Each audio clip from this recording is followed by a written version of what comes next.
Inaabangan na ang pagbabalik ng Poong Jesus Nazareno sa simbahan ng Quiapo. Marami ang nag-aabang ng mga deboto na nagtiis sa mahabang pila para sa misa. May live report si Dano Tingkungko. Dano?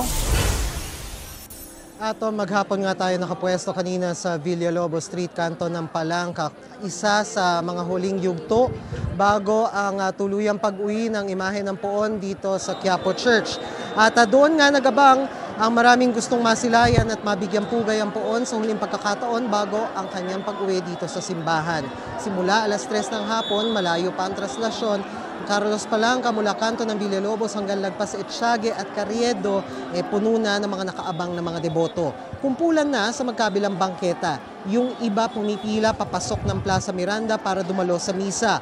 Pero saglit yan napurnada ang tahak ng ibang pasimbahan nang humarang ang mga pulis sa Villalobos, kanto ng Palangka. Alas 4 ng hapon, kalaunan, pinayagan din na tumuloy yung mga nakapila para magsimba dito sa Plaza Miranda, pero naging matagal at mahaba yung kanilang paghihintay. Minsan hindi pa gumagalaw. At habang kausap natin kanina yung ilan sa mga deboto na matagal ang hinintay para lang makapasok ng Plaza Miranda sa pag-asa makita ang imahe ng Poon at ang andas, biglang nagpulasan yung mga tao bandang alas 7 kaninang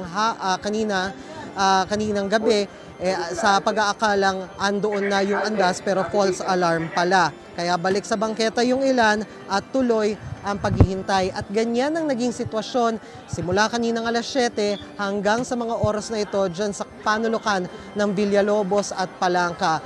Puno na ng mga deboto yung bangketa, lahat ng yugto o lahat ng bahagi ng kalsada kakahintay lang sa pagdating o pinakaabangang pagdating nitong andas dito sa Quiapo Church. Atom.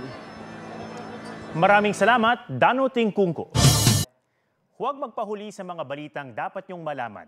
Mag-subscribe na sa GMA Integrated News sa YouTube.